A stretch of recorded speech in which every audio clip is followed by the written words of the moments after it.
Today, I will be presenting about Nephronologist. My name is Veronica Fabian and my matrix number is BM23110032.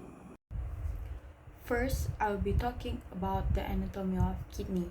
We have internal and external anatomy of kidney. So, I will be talking about the external anatomy of kidney first. A typical adult kidney is around 10 to 12 cm long, 5 to 7 cm wide, and 3 cm thick, and has a mass of 135 to 150 gram. The concave middle border of each kidney faces the vertebral column. Near the center of the concave border is an indentation called the renal hilum or hilus, through which the ureter emerges from the kidney along with blood vessel, lymphatic vessel, and nerve. There are 3 layers of tissue surround each of the kidney. The first one is the deep layer, which is the renal capsule. It's a smooth, transparent sheet of dense irregular connective tissue that is continuous with the outer coat of the ureter. It serves as a barrier against trauma and helps to maintain the shape of the kidney. The second one is the middle layer, which is the adipose capsule, which is a mass of fatty tissue surrounding the renal capsule. It also helps to protect the kidney from trauma and hold it firmly in place within the abdominal cavity. The third one is the superficial layer, which is the renal fascia, which is another thin layer of dense irregular connective tissue that anchor the kidney to the surrounding structure and to the abdominal wall. On the anterior surface of the kidney, the renal fascia is deep to the period. Proceed with the internal anatomy of the kidney. From frontal section to the kidney, we reveal 2 distinct regions.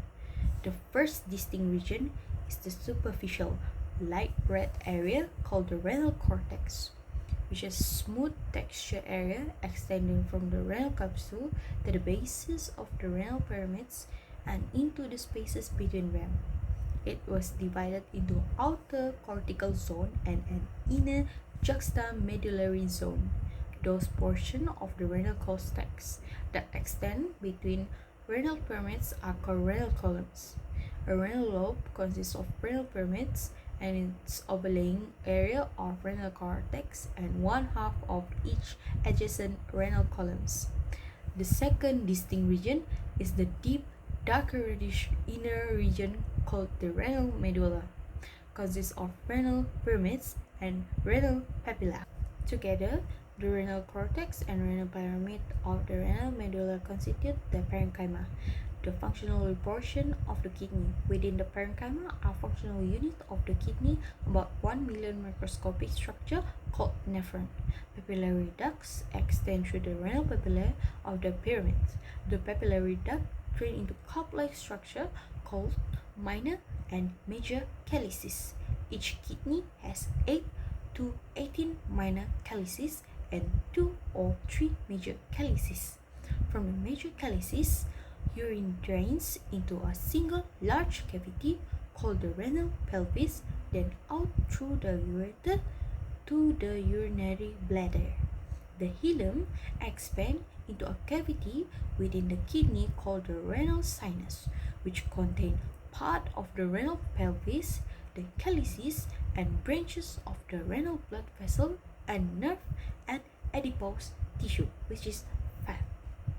Next, we will look at the physiology part. The major function or the main function of the kidney is to filter the blood, to remove waste products such as urea, uric acid, and creatinine in excretion process, and remove excess water, then send them back to the urinary bladder as urine to maintain a correct balance between water and dissolved solute in blood and tissue fluid, which is known as osmoregulation process. Move on to the histology part. We have 5 main structures. The first one is the renal corpuscle, which is an initial dilated part enclosing a tuft of capillary loops and the site of blood filtration that's always located in the cortex. The second one is the proximal tubule, which is a long convoluted part located entirely in the cortex with a shorter, straight part that enters the medulla. The third one is the loop of Henle in the medulla with a thin descending and a thin ascending limb. The fourth one is the distal tubule, consisting of thick straight part ascending from the loop of Henle into the cortex and a convoluted part completely in the cortex. The fifth one is the connecting tubule, which is a short minor part linking the nephron to the collecting ducts. Now, I will talk about the urinary system. Nephron is the functional units of the kidney, consists of 4 parts. The first part is a pair of glandular kidney, which function to remove substance from the blood from urine and help regulate certain metabolic processes. The second one is a pair of tubular ureter, which function to transport urine from the kidneys. The third one is a sac-like urinary bladder, which function to collect urine from the ureter and serve as a urine receiver. The fourth one is the tubular urethra, which function to convey urine to outside of the body. There are 3 stages of the urinary system. The first one is ultrafiltration, the second one is reabsorption, the third one is secretion. Now, I will be talking about the disease that related to the kidney. The disease is chronic kidney disease, which is CKD. This disease causes the kidney are damaged and cannot filter blood as well as they should. Excess fluid and waste from blood remain in the body and may cause other health problems such as heart disease and stroke. There are some factors causing CKD, which is diabetes, high blood pressure, heart disease, family history, and obesity. This is the sign and symptoms of CKD. Usually, the patient will not feel ill or notice any symptom. So, the only way to find out is through specific blood and urine tests. These tests include measurement of both the creatinine level in blood and protein in the urine. Now, let's talk about the treatment for the CKD. There are actually no cure for the chronic kidney disease, but treatment can help release the symptoms and stop it getting worse. The first one is to change your lifestyle.